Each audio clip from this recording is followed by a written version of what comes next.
So as I said before, my name's Christina and I run the adult programs here at Bloomingdale. Tonight's program is called Maximizing Your Social Security Benefits. And I'm going to turn it over to Will Connolly. He is a financial advisor from Raymond James. Hey, Will, thanks for being with us tonight.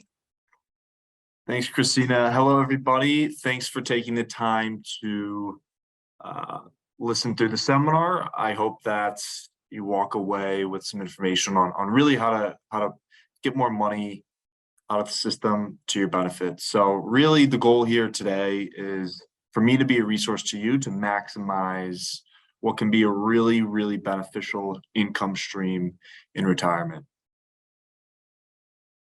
A little bit of background. I work with a wealth management team, specifically Lockwood Wealth Management for Raymond James. I'm based in Winnetka. And we help people really in 4 areas. The first is tax mitigation. Second is investment management. Third area would be protection or insurance. And then the fourth area, which Social Security falls into, would be savings and income planning. One of the pieces of income in retirement is obviously Social Security, and we will do a deep dive on that income stream today. And I want to emphasize and encourage you all to use me as a resource, whether that be sending me an email or giving me a call to run a personalized analysis for yourself. Social Security has quite a few nuances, and we'll walk through a lot of those today. You'll remember some of it, you'll forget some of it, I'm sure, as well. But what we do is, if you would like an individual analysis, we would collect all relevant information, run the analysis, and then set up a separate Zoom or call. Zoom often works better, so I can share my screen and walk you through the analysis, and of course, our recommendation on how you can best file to pull the most money out of the system as you can.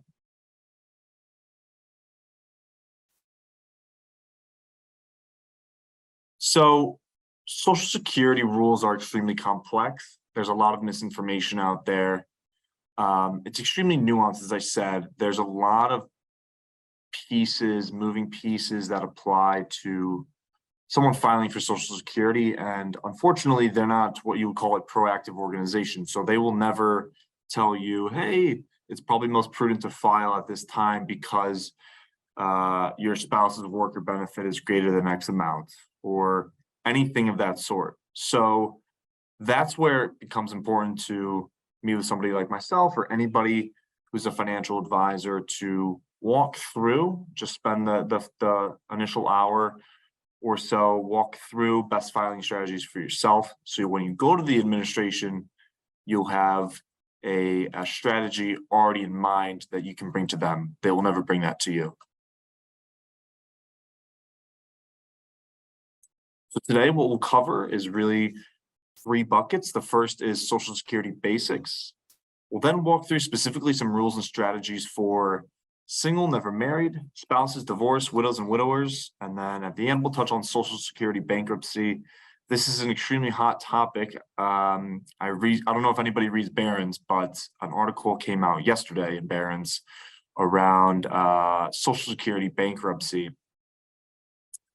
So this is extremely relevant. And so I'd like to touch on that at the end. We will walk through how we would advise you to frame that thought when you're thinking of filing for yourself. So to start with the basics, Social Security was signed into law in 1935. That was a very different world. That was a world where you had pensions were a lot more common. You had savings, and then you had Social Security income implemented as well. Unfortunately, pensions are less and less common, so the 3-legged stool of income and retirement has turned into 2-legged stool, which makes it tough for people to lean on when it comes to income sources in retirement. So just to frame that idea for you and how important Social Security is to individuals' income and retirement, I'd like to walk through these stats. The first one is, for 1 in 5 retirees, Social Security is their only source of retirement income. For 1 in 3 retirees, it's 90% of their retirement income. And then for the majority, or 2 in 3 retirees, Social Security is more than 50% of their retirement income. And that's quite a shocking stat. So people are leaning heavily on Social Security as a crucial source to fund their retirement goals. Just a slide here to talk through how Social Security works when it comes to replacing income. So when it comes to an average earner, Social Security benefits will replace about 40% of income. The way the calculation is designed, it's designed to replace a higher percentage of a lower earner's income. So for example, $2,000 per month in benefits for someone who averaged $40,000 in income per year is about a 60% replacement. $3,000 per month, although the benefit's more for someone who averaged about $100,000, is a 36% replacement. It's a simple math comparison, but the rule is a steady theme throughout how Social Security benefits work. If you earn less, it's designed to replace more of your income. There are several reasons why Social Security is actually a fantastic income source in retirement. We'll walk through each of these in depth, but just starting with the top left bucket here, it's a lifetime income and longevity insurance. So once you file, that's an amount you'll receive for the remainder of your life, as long as you're alive. It's government backed, doesn't get much better than that. Annual inflation adjustments. It keeps up with inflation. Last year, the inflation adjustment was 8.7%. This is an extremely beneficial benefits to the amount you are receiving. And that'll continue. Usually when we do analysis, we assume about a 2.2%, what they call the COLA, cost of living adjustment each year. So when we run the analysis for you, we bake that in. Preferential tax treatments, when on the bottom left here, Social Security is beneficial when it comes to taxes in 2 ways. We'll walk through that in detail. But overall, it's friendly tax-wise. You'll never be taxed on the full amount of Social Security. The max you can be taxed is 85% of your benefits. Survivor benefits, if you're a widow, that benefit can pass on to you. And then hedge against poor investment performance. So while an investment in the stock market can lose money, your Social Security benefit will never go down. It'll only go up due to that cost of living adjustment from when you file. Here is just a view of the statement. I'm sure a lot of you have seen this when you have looked at your own statement. Top right corner is what we call the primary insurance amount. It's what is 100% of your benefits. We'll walk through why I say 100% more in depth, but essentially if you file before you retire, full retirement age, and by the way, full retirement age has nothing to do with when you can retire. It's just a way of them quantifying what 100% of your benefit is, or par right in the middle. So if you file before your full retirement age, your benefit will be less than that amount in the top right corner. If you file after your full retirement age, your benefit will be more. So your primary insurance amount, again, that's that number in the top right corner. It's 100% of your benefits. It's a monthly benefit you are eligible to collect at your full retirement age, as we just said. So how's it determined? It's determined by the highest 35 earning years. You need at least 40 quarters of earning $1,640 or more. It's calculated as an index percentage of average monthly earnings, and then high earners, as we already covered, receive a smaller percentage. It's a lower income replacement. Maximum primary insurance amount is $3,627 per month, which translates to $43,524 per year. Again, your actual the actual maximum benefit you can receive is greater than that. That's the maximum primary insurance amount. How's it funded? It's funded through employee FICA tax. If you're employed, your employer fronts half that bill for you. If you're self-employed, you're paying that full percentage, which is 15.3%.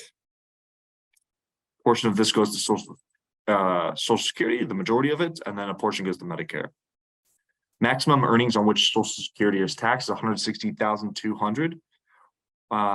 we'll see later that this is one of the levers they've pulled to push off the horizon of bankruptcy in the Social Security system. They've increased this. You can see in 2008, the maximum earnings on which Social Security could be taxed is 102,000. It's all the way up to 160,200 now.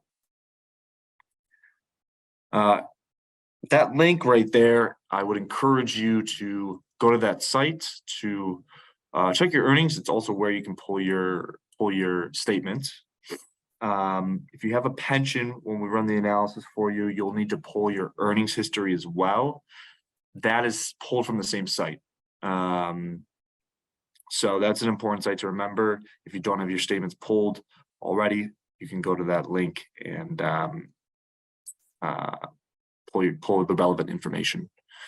Just a quick note, in case it's relevant to anybody, only individuals who are 60 and over, who aren't receiving benefits, and who don't have my Social Security accounts online receive paper statements.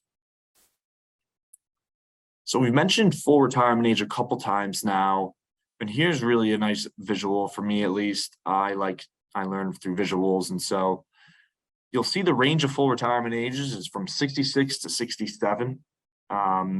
If you were born between 1943 and 1954, your full retirement age is 66. And again, your full retirement age is the year at which you can file and receive 100% of your benefit, your primary insurance amount, which is the amount in the top right corner of your statement.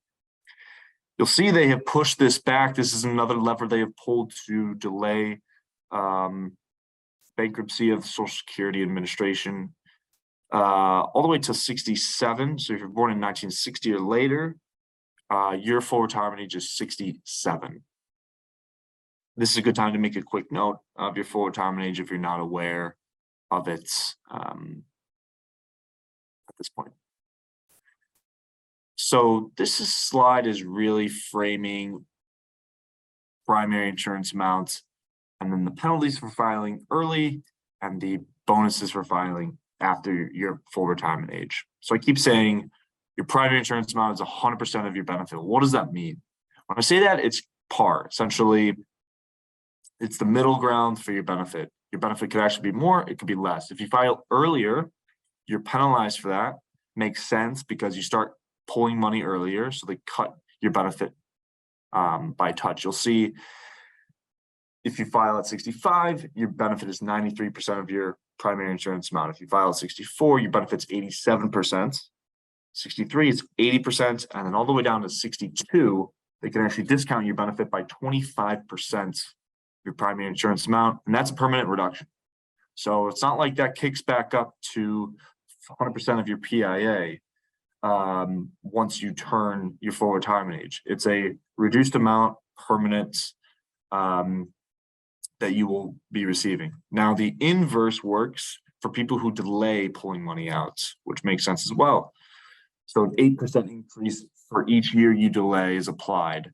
So if you wait to pull it at 67, your benefit will be 108% of your primary insurance amounts, all the way up until, if you were to wait till 70, which is the max age you can wait until, your benefit will be 132% of your primary insurance amount, which is quite a big difference.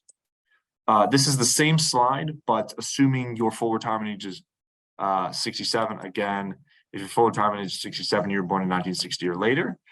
So here you'll see this is a way they have been able to restrict the amount of money they have to pay out because they've added a reduction on the front end here at the 70% at 62, but they have not, but they obviously pushed back 1 year. So now the maximum you can receive if your full retirement age is 67 is 124% of your PIA rather than 132%.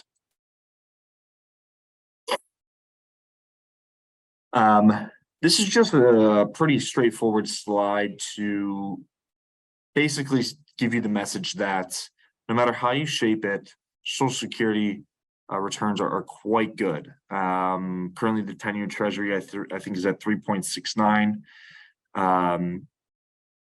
Your return on Social Security for waiting for deferral from 62 to 70 is 7.32.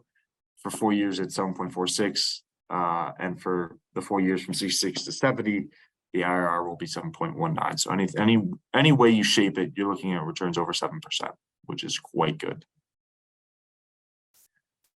This is just another way of framing and emphasizing the benefit for delaying benefit. And not to use the same word twice there, but it's a 76% increase at age 62 if your benefit's $18,000. If you were to delay, your benefit will be $31,680, which is quite significant. And of course, in the middle there, that $24,000 or $2,000 per month is your primary insurance amount. So quite a big difference there.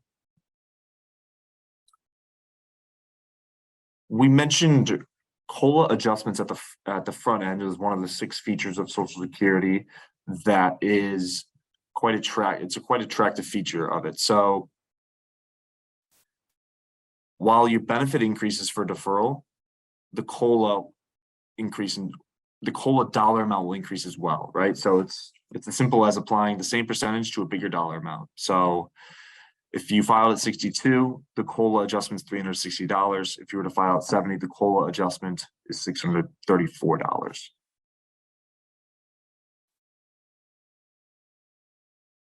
Cumulative benefits over time. So here's a nice visual to show you break-even ages between 3 different filing strategies: filing at 70, filing at 66, and filing at 62. So although you start collecting earlier, if you were to file at 62, the amount you collect is less. So eventually filing at 66 and filing at 70 will catch up to that amount in total benefits accrued. So we can look at the first dotted line here at 75. So this is saying if you were to file at 66, and this is assuming 2% COLA, if you were to file at 66, you would catch up with total benefits accrued to someone who had filed at 62 at the age of 75.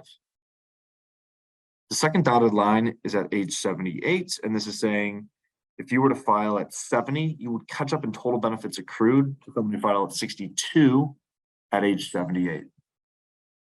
And then the last line here is if you were to file at 70, when total benefits accrued would be a greater number than someone who filed at a greater total benefits accrued than someone who filed at 66.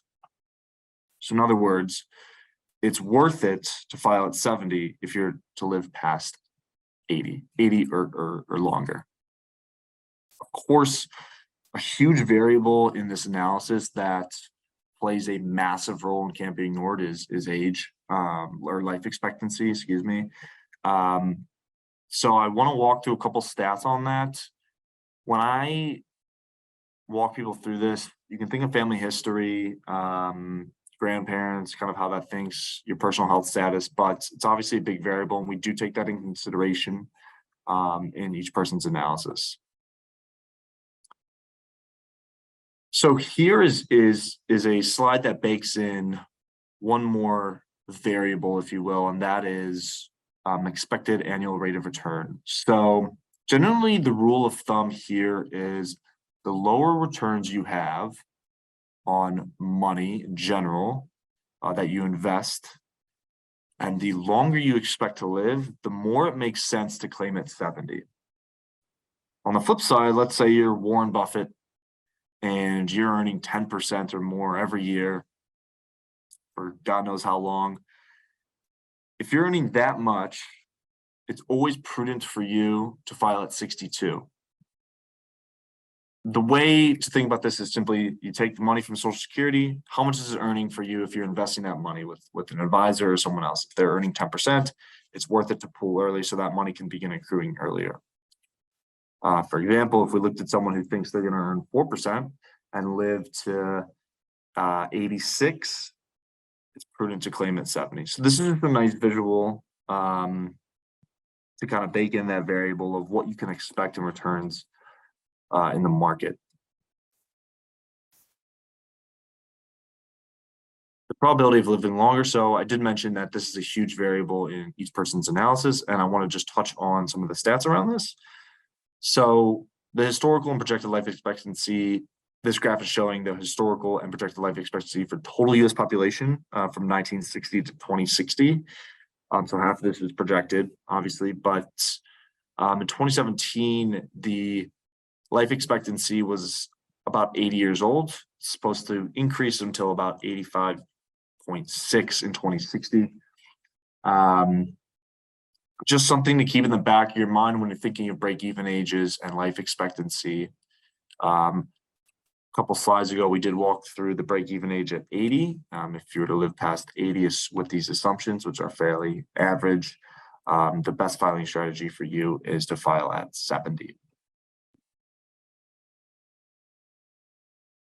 Here is a nice graph to show you how people are filing from a general perspective. So most people file at 62.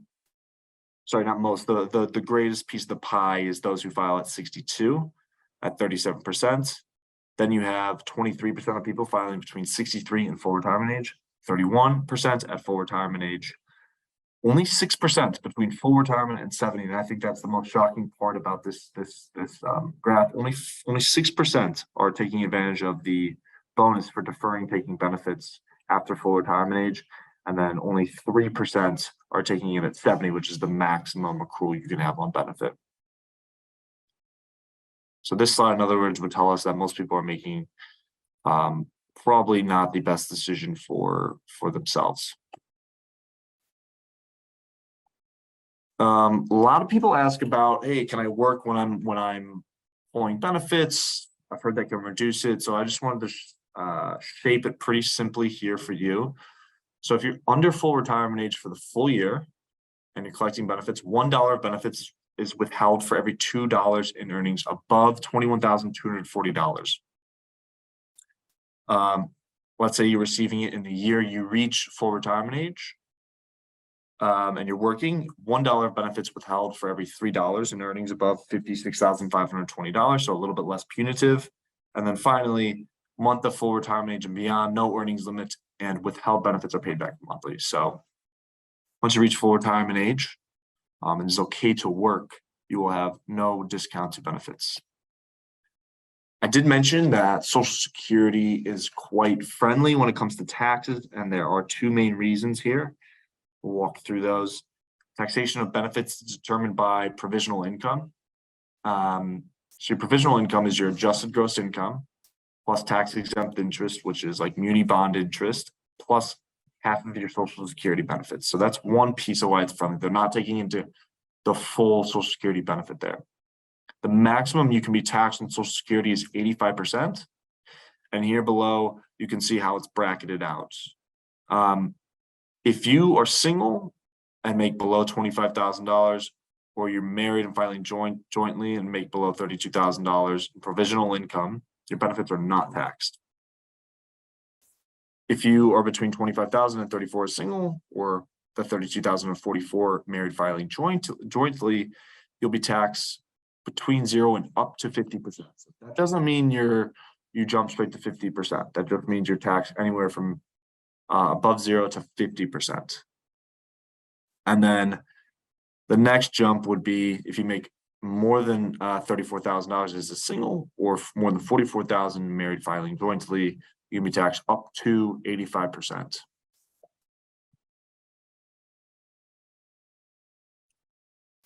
So now I'd like to walk through a couple claiming strategies. I hope these apply to some of you guys. I completely understand that every person's situation is different, but there are some key ideas here that hopefully spark some ideas in your mind in terms of how to think when it comes to filing in single, spousal, divorced, widow scenarios that remain true throughout. So, of course, we are happy to run a case study analysis for you individually. These are examples of ones we've run. And to do that, you would just email me, but we'll walk through a couple here because I do think that's it's just nice for you to have some ideas on how to file, even if you don't want to go through a full analysis. So here in our first one, we keep it fairly simple. We have a single person, Mary. She's 62 years old. She's never been married. She's retired. We're going to assume she lives till 90. Mary's primary insurance amount is $20,000. What we do is we plug these numbers into our calculator, our software. And And because her situation is fairly straightforward, we want to look at when will her benefit be the greatest. So you'll see here, the recommendation is to file at 70. She'll be receiving $29,833, right? That's significantly higher than the $20,000 because she has accrued benefits because she filed later. And then each year you'll see that number go up, and that's simply due to the COLA adjustment here. We're assuming 2.2% per year. Here's the same case, but it is illustrating the lifetime benefits. The lifetime benefits is $526,000, $526,400. That is over 100 grand greater than if you were to file at 62. So the benefits over a lifetime can be quite significant. That's why we like to look at it from a lifetime benefit perspective as well as a annual benefit perspective. Of course, in consideration, when we look at someone's case, we want to know all income sources, right? If you need a certain amount of money and the Social Security benefit needs to be turned on earlier than filing 70, that's obviously taken into consideration. But in this case, it was fairly straightforward. She just wanted to maximize benefit. Some people ask if you can change your mind when it comes to the your Social Security decision. So there are really two ways you can, for lack of better words, change your mind. The first would be withdrawing your application. You can withdraw up to 12 months after first filing. If you repay all benefits received within 12 months, repay any benefits your child or spouse received. You could also opt for what they call a voluntary suspension. For this, you must be full retirement age or older. What this does is suspend all benefits, including spousal, dependent, and then in the background, once you pause that, you begin accruing retirement credits up until you decide to file again or turn back on that. So this can be helpful for people who maybe filed at 67, their full retirement age or 68, and had no idea, didn't really need the income, but had no idea that there was this benefits for delaying. They can put it on pause essentially and let it accrue in the background, and then turn it back on in 70 or whatever age they would like. So spousal benefits here, I'm sure this is relevant to several of you. Married individuals can collect Social Security on their spouse's earnings record if married for at least 1 year and at least age 62. There's one exception to that. That's unless caring for a child under age 16 or who is disabled. The other spouse has started collecting their individual benefits. This is something I would encourage you to keep in mind. In order to collect spousal benefit off the spouse's earnings record, they have to have filed. And then it's always based on the primary insurance amount of the spouse who has already filed. So again, here, once the earner, looking at the visual now, once the higher earner starts collecting individual benefits, the spousal benefits, the spouse can file. Now, depending on when they file between 62 and full retirement age, it'll be a percentage of the spouse's primary insurance amount.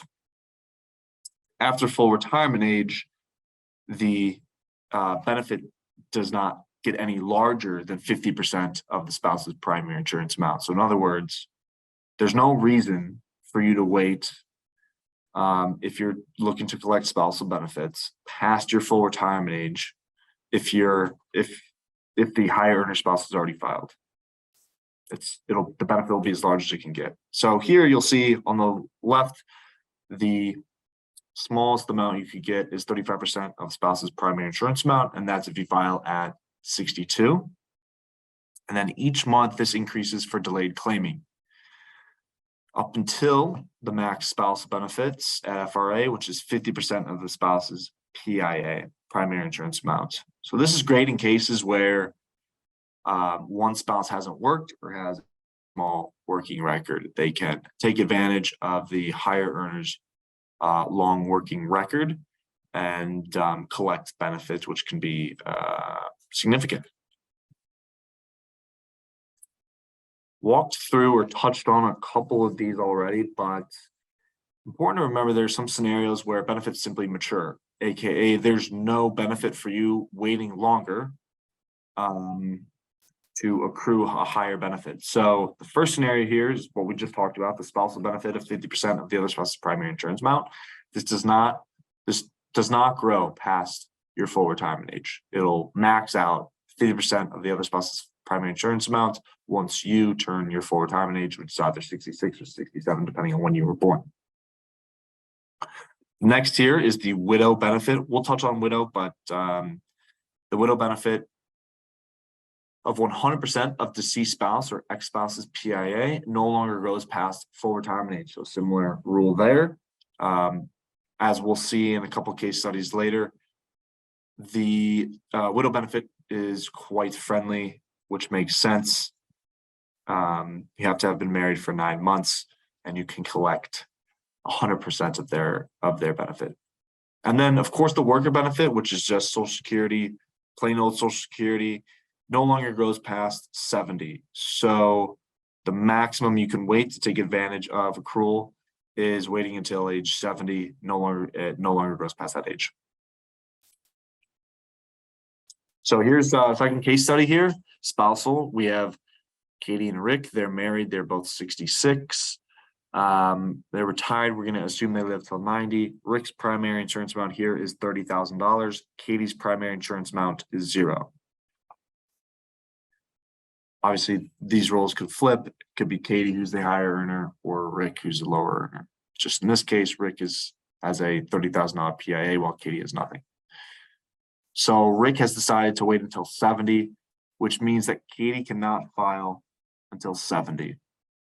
She has no benefit of her own, so she'll simply have to wait for the spousal benefit. You'll see here, when we plug this into our calculator, we can see the exact numbers. Rick's benefit, you'll see, is $42,765 per year. His primary insurance amount was $30,000. Since he filed at 70, the annual benefit is much higher due to the waiting for the delayed filing. You might say, well, I thought Katie gets 50% of Rick's.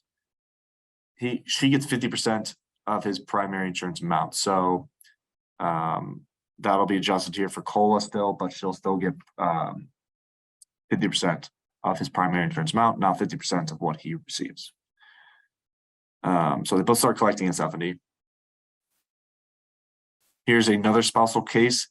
Every variable is the same here. The only difference is that Katie's primary insurance amount is $10,000. So married, Katie and Rick, both 66, retired, assume live till 90. Rick's primary insurance amount is $30,000. Katie's primary insurance amount is 10. So she has a small benefit. So Rick has decided to wait until 70. So we know that she cannot file for spousal until 70.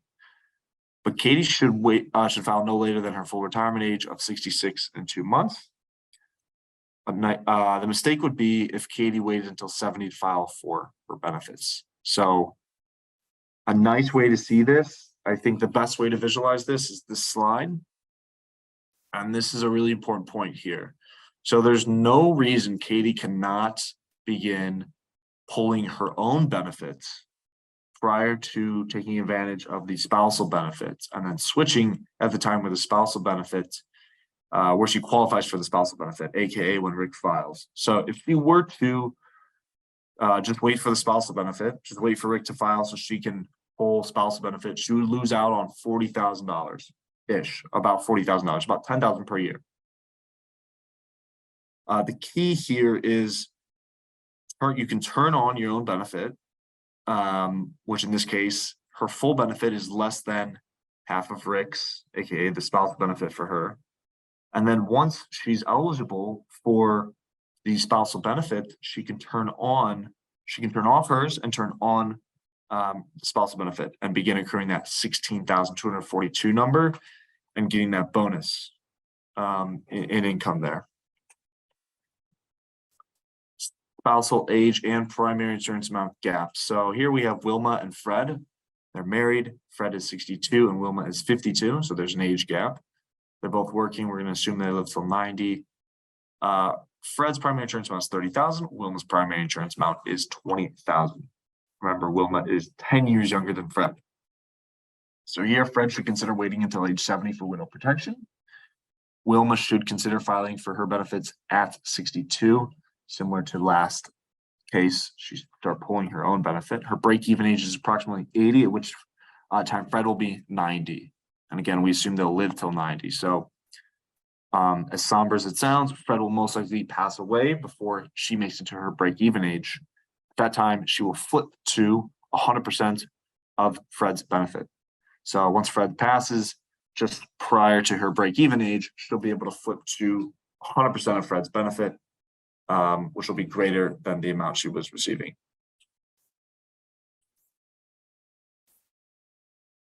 A couple of rules of thumb to take away from that case. Just to keep it simple, delaying the higher earner's benefit will win as long as either person is alive at the break-even age. On the flip side, delaying the lower earner's benefit will only win if they're both alive at the break-even point. So a common consideration we have for married couples is delay the higher earner and begin the lower earner early. What does this do? This maximizes the higher earner benefit and then hedges they won't both live a long life. Some of you may, and I just like to touch on this because it's come up before, but some of you may have heard of the retroactive check, and there's a way that this can work to your benefit. There's also a way that they can penalize you for this without you fully being aware. So I just want to throw it out there, make sure everyone's aware of what they might try and do. So this check is a 6-month retroactive check available after full retirement age.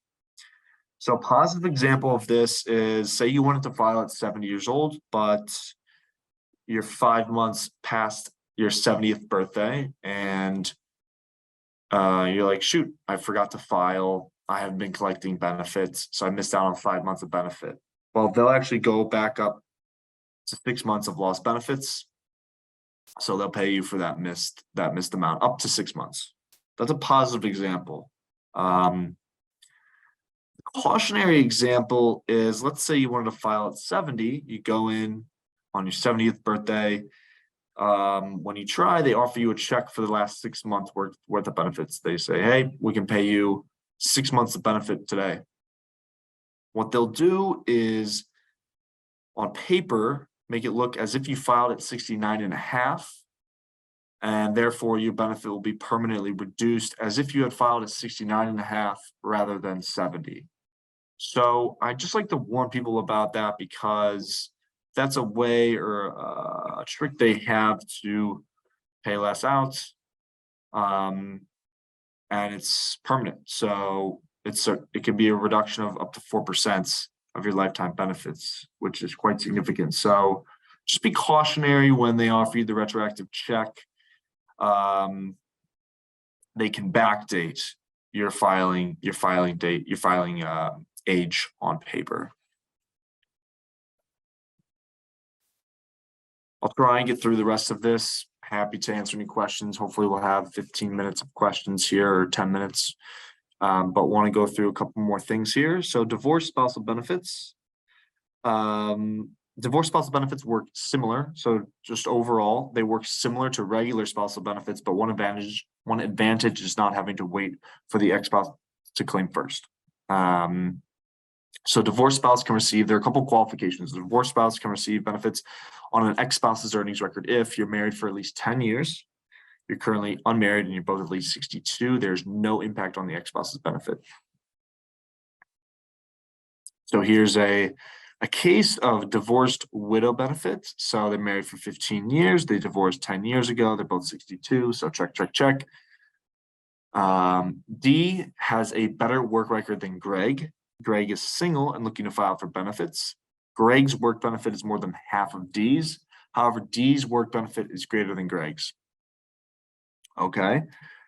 So if Greg files now, he will receive his own benefit. It'll be reduced, but will not receive a spousal benefit from D. Remember, Greg's work benefit is more than half of D's. So filing spousal, if he's filed spousal, that would not, or divorce, sorry, if he's filed divorced, it would not be greater than his own benefit. So he's going to file now. However, if D dies, Greg can file for survivor benefits on D's work record. And in this case, it would be 100% of D's benefit. So that amount at 100% of D's benefit would actually be greater than Greg's benefit. So it would be prudent of Greg to file for survivor benefits once D passes away.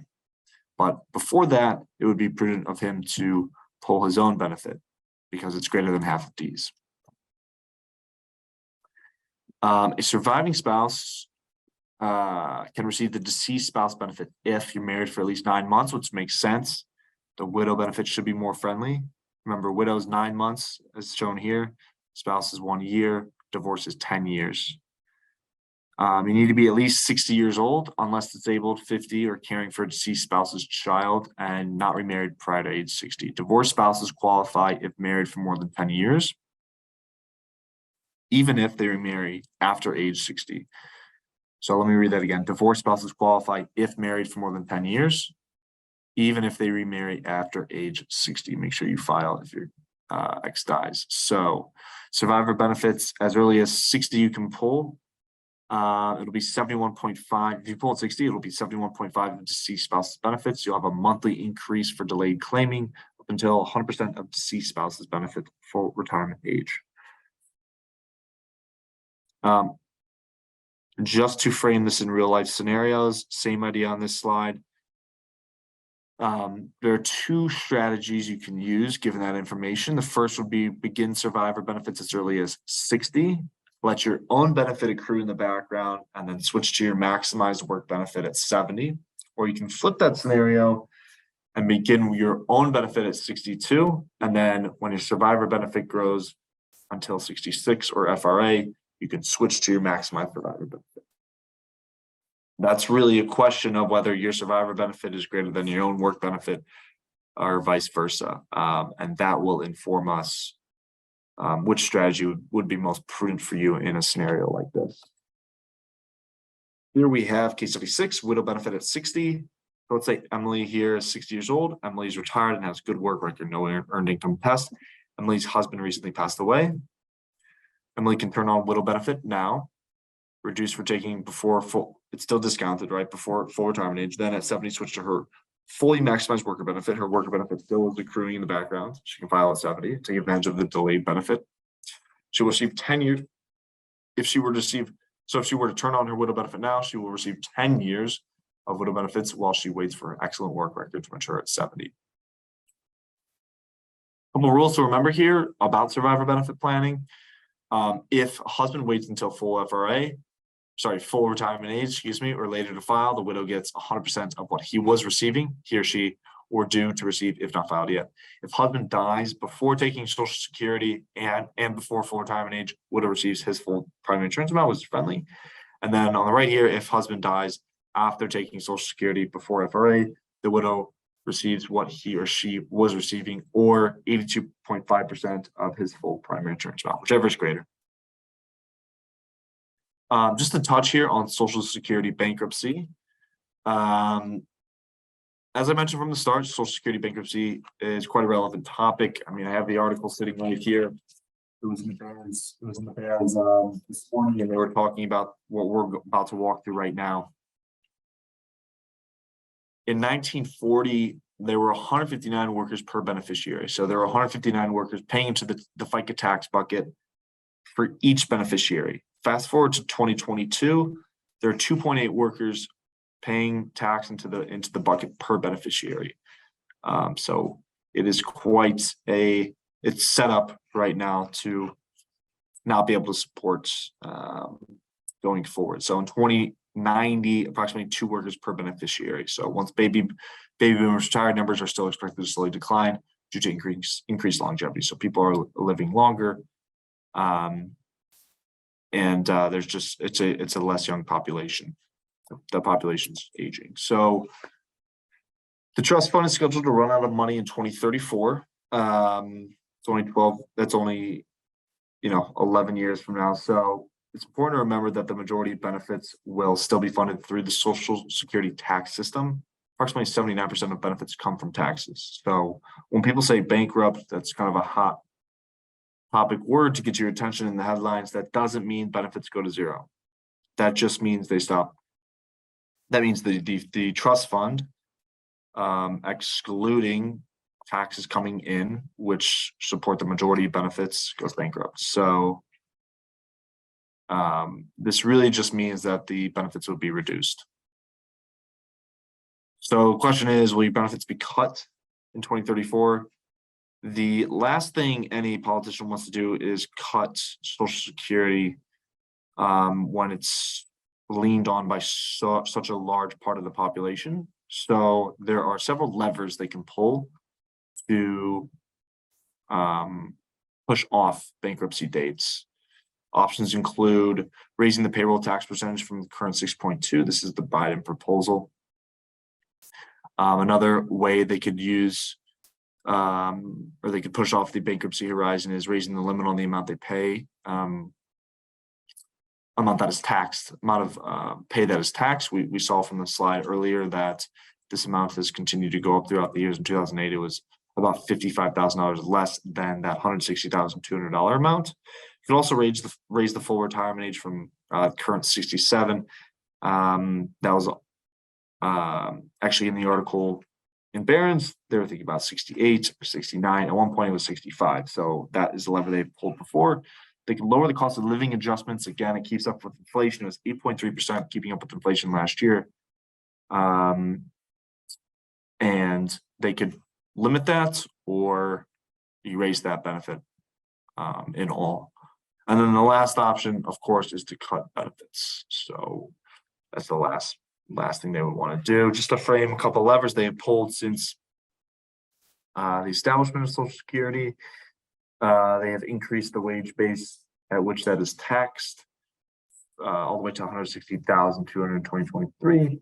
And then the payroll tax as of now is 12.4%. That could increase by 1% or so if they wanted to pull this lever as another way to push off bankruptcy. So how do we think about Social Security overall? Claiming decisions should not be affected by this trust fund bankruptcy. Would really recommend that it doesn't factor into how you're going to file. Even if benefits were cut, which, as we've discussed, is the last option and unlikely, frankly, it wouldn't change whether you should take a reduced amount of 62 or defer to a later date. So principles still apply here. Try not to let the noise cloud your decision. And this is what we would help walk you through when deciding best claiming decision for yourself or friends and family. So just to sum up, before a couple questions here, Social Security is an important component of retirees' income plan. Social Security pension system is complex. It's not proactive. They will never come to you with the right decision, if you will. Mistakes can be costly. Benefits are permanent to some degree. We strongly recommend you seek the counsel of someone like myself or someone you work with as of now, just to make sure you spend the time up front to make sure you're filing best for yourself. And then just another emphasis on each person's nuanced scenario, given spousal benefit, your current benefits, and playing with those numbers so you can make sure you're turning on or turning off the benefits as those numbers balance out. So with that, I will flip back to the beginning slide, which has my contact information, and you can always feel free to send me an email with a request or that questionnaire filled out, and we can go from there, and I can be in contact with you via phone or email if we need more information, so I can run a personal analysis for you, and that's all free of charge, so no cost to you.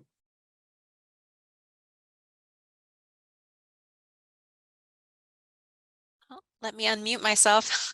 Well, that was very informative, and it makes me a little bit nervous, but I'm young, so I've got some time to think about it. We did have a question come through the Q&A early on, so I'm going to do my best to read this out. So this is about COLA. So Roy says this year it is a little over 8%. So if your base was 2,000, it would be 2160. Next year, will it still be there or will it go away? And whatever COLA was, would it just be added or does COLA go on top of the 8%?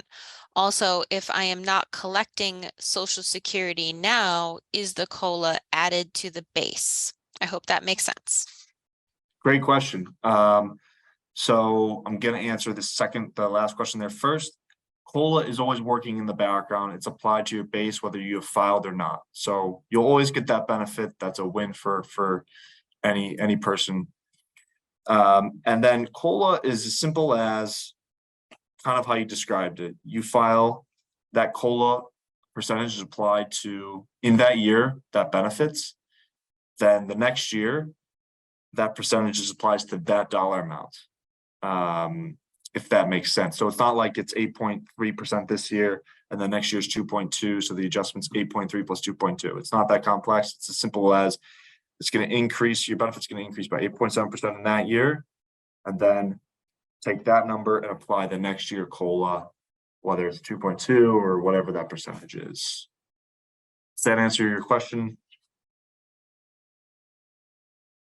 Roy, if you're still with us, if you want to let us know if that helped, we're going to say that we answered it live and cleared that out from the Q&A. Anyone else with any questions, please go ahead and type them into the chat. And in the meantime, oh, and Roy says, yes, it did answer that. So thank you, Roy. In the meantime, I have a question for you while people are busy typing in their own questions. So I've heard about the spousal benefits and the widow benefits before. Is there any, like, for instance, if you're not married, but you have a partner and you've lived and contributed to a household with that partner, but you're unmarried the whole time that you're with your partner, do you not qualify then for a widow benefit if they were to pass or if you were to split up? Is this like legally you have to be married for that to work? Yeah, I've never heard of it. I've never heard of that scenario working. It's my understanding is you have to be married. Yeah. Okay. Well, and then let's see, is there anybody else out there with any questions or comments that they want to add? What's your most frequently asked question, Will? I don't know. It's a good a lot of people ask about disability benefits, and I do encourage you because it can be complex with disability benefits. I'm never able to answer it until I actually look at their situation. But if you are thinking about disability benefits and how that affects your Social Security benefit, if you're already pulling disability benefit or vice versa, I'm happy to look at it. It's a more nuanced question. I often get asked it, but it's not a quick answer, unfortunately. But I can certainly help with it. And it's something that I think you should give some thought to, especially when you're retired. I understand how important that can be. So happy to look into that for anybody. Yeah, I'd say that's a pretty common one. I'm trying to think what else. Bankruptcy is obviously a huge one. Again, I would stick to they will pull levers to push off the bankruptcy timeline and don't let it factor into when you're going to file. Don't file quicker because you think there's going to be a catastrophe in the Social Security realm. I would stick to the basics and the principles that we walked through today, especially nowadays when it seems to be in the headlines quite often. So Okay, well, I have another quick question in case anyone is still typing. How about working past your benefit retirement age? So if you plan on working into your 70s, do you recommend that people still wait until they're 70 to take their benefit or to take it earlier because they don't actually need a higher benefit? How do you feel about that? Yeah, that's a great question. Remember that if you're working and you're past full retirement age, there's no discount to your benefit. So people, that's actually another common question I get, and a great question. People are working, let's say, when they're 67 to 68 to 69, because they like their job and they're earning income. They think that their benefit will be reduced. It's not the case. Your benefit is not discounted at all past full retirement age. And so you can still work while pulling in your fully accrued delayed benefits. And then when you're really thinking about it from a more broader perspective, income sources, I would say one of the best ways to figure out how much income you need is to back into it by figuring out your annual expense amount or monthly expense amount. Just track it for a month or a week. If you track it for a week, multiply by 4. Doesn't have to be exact. This can be, just a ballpark range. From there, get that number that you're fairly comfortable with, and be honest with yourself. One-time expenses often pop up more often than people think. And then just back into, how do I get to that number in order to support my lifetime income? I have 20,000 in this bucket, which is from Social Security. I earn 15,000 from rental income. I earn $5,000 from work, and then back into it that way. And that's how you can think of Social Security as a stream, kind of in light of your expenses. Okay, and then I'll just ask one final question, and if anyone else has anything that they want to put in, please go ahead and do that. So when it comes to let's see, now I kind of lost my train of thought. When it comes to when you're ready to file, should you have already gone on to the Social Security website and created an account and got your statement and all that stuff? Is that all paperwork that you should bring with you when you go to talk to someone about Social Security? Like, for instance, if I were to make an appointment with you, should I already have gone in to like the Social Security Administration's website and got all that for you, or do you guys do that?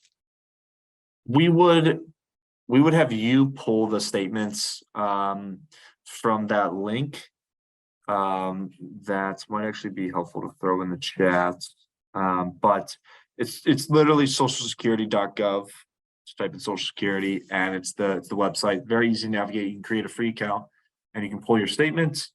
And that's what you would give to us. And from there, we would run the analysis for you. And the cadence would be, we would meet via Zoom or phone call, whatever's easiest for you. We'd walk through, give you a recommendation on best way to file. And then you would go to the Social Security office yourself and obviously bring that knowledge with you, right? So you've spent about 20 minutes with us, talk through best filing strategy for you. So you go to the Social Security office fully prepared with how you want to file, rather than letting them determine how you file. All right. Well, those were all great answers. Thanks so much. And thank you everyone for sticking around during the Q&A.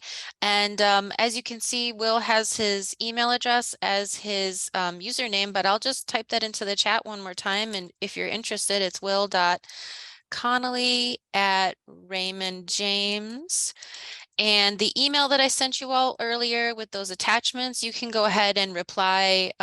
Will is copied on that email as well, so you can download the attachments, fill them out, send them back to Will if you're interested in talking with him further. All right. Perfect. Yep, thank you very much. I really appreciate everyone joining tonight on the Tuesday after Memorial Day weekend. So I really hope you found some value in it, and I'm happy to help. make sure you maximize your benefits. So feel free to give me a call anytime if you have any other questions, or shoot me an email. I'm more than happy to discuss. Okay, well, thank you everyone and have a good evening. Thanks all.